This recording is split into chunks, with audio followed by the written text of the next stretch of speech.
Stevie Wonder once said, "We need to make every single thing accessible for every single person with a disability." For that to come true, I think awareness, acceptance, and seeing everybody as one is the first step we take as a society. Tibetan Ability Center is a grassroots NGO based in Dharamsala that works in the field of education, health, rehabilitation, and advocacy through various programs and activities. Delek Wangmo, the director and a trained special educator at TAC, is with us today to discuss on ways we can create an inclusive environment for children with special needs in our community. Welcome to our program, Delek. So when we talk about children with special needs, first of all, how do we identify a children or anybody as special needs? If any person having intellectual, social, physical, mental, those 4 areas, we need to see if the person is not able to cope with this or causing any impairments, causing any hindrance to participate in the society, that person is recognized as a person with disabilities. As a young parent, when child is born, a parent should look at the milestones, the various developmental milestones that we have according to the developmental theories. So, like speech, like physical gross motor and fine motor, like these muscles, talking about the muscles, then the intellectual cognitive development stages, and other like those areas, 5-6 areas are there. So we need to be aware of those things through searching into this Google and other things. So what are some of the most commonly found cases of children with special needs in our community? Also, do you see a growing number in them? Yeah, children with special needs, we've been trying to go to the various schools in the northern part of the Tibetan mainstream schools, mainly Dharamsala, Dehradun, Bir, Chantara.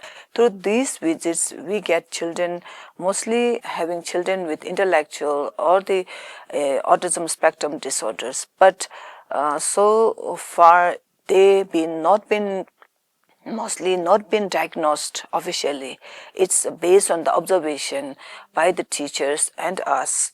When you say the children are not diagnosed, do they stay undiagnosed throughout, or how does that work?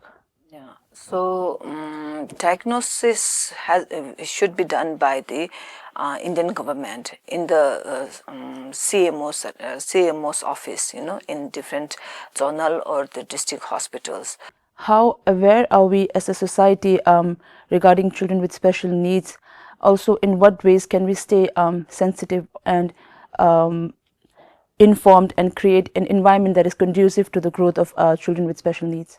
Yeah, TAC has been working in this field since 2009. So when we started in 2009, conducting through the remote physiotherapy camps, we get children having physical disabilities, not being able to go to the schools, mainstream schools, because of the accessibility and the barriers. And then we launched a program in 2016 Tibetan Disability Resource Center program. So through that, we try to promote inclusive education in the schools, mainstream schools. Right now, when we visit to different communities, settlements, schools, we get children having intellectual disabilities and various kind of, we call it invisible disabilities, We usually focus more on the pre-primary and the primary school level. So in those pre-primary and primary schools, classrooms, we see a growing number of children with speech delays or other disabilities. So if there's a child with a speech delay or an intellectual delay, how do we recognize them? At what age is the child supposed to talk or show emotions? If there is speech delay, child will definitely show that signs according to the developmental stages. For example, speech is a means to communicate, Having speech, you need to see the child's communication. As a mother or father, when your child is born, if the child feels uncomfortable, they will cry, yeah. So you have to understand that.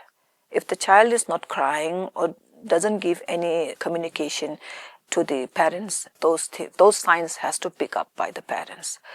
But then by the time 2-3 months, if the child doesn't gives you social smiles, like if because by the 2-3 months, child started seeing people, uh, they started recognizing their own parent and the other people. That indicates the child's properly developing in the both intellectual and the speech. So then child comes to the 5-6 months. If the child says something bilingual sounds like ba ba ba, pa pa pa, something like that. So those things need to pick up. If child doesn't give those things, it may according to developmental theory or the cognitive theory, if the milestones may overlap, but the stages remain same.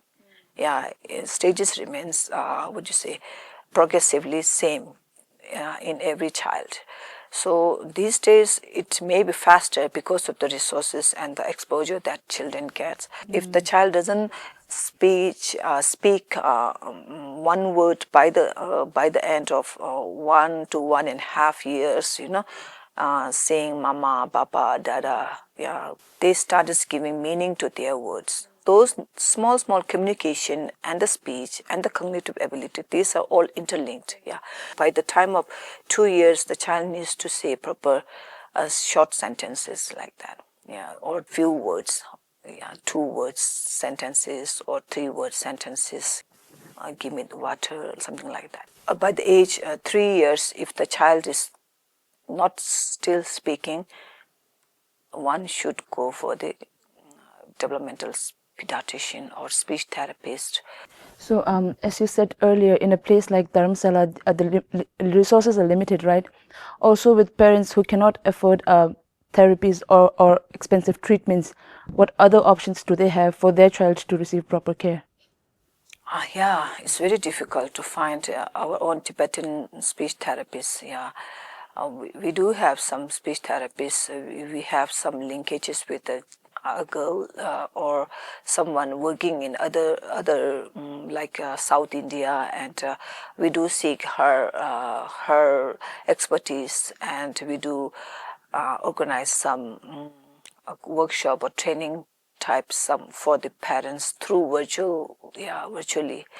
So but it's very difficult to find anyone here working full time or part time, but then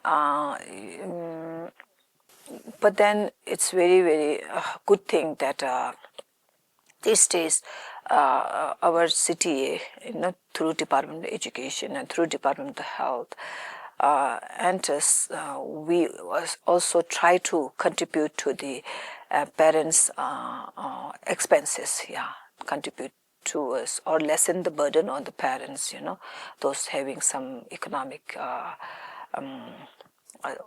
problems or economically, if they can't afford, because these therapies are very costly in India. Yeah, so we try to provide some kind of reimbursement or compensation or cost bearing with the parents percentage wise, and thankfully because of the this movement, disability movement in our own community,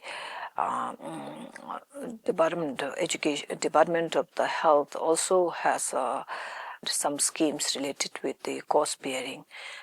So these things can be taken advantage by the parents to get services for their child. Yeah. So beside therapies and treatments, are there any at-home remedies that parents can do for their child?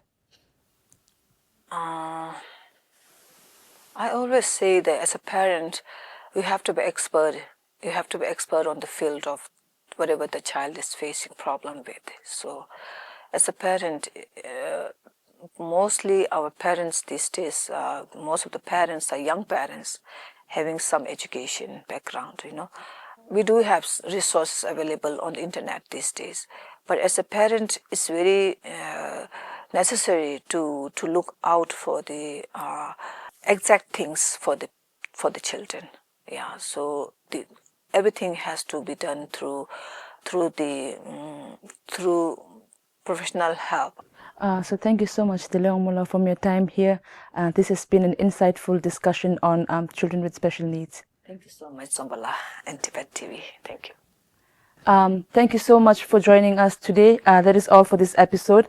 I will see you in the next episode of In Conversation with Tibet TV.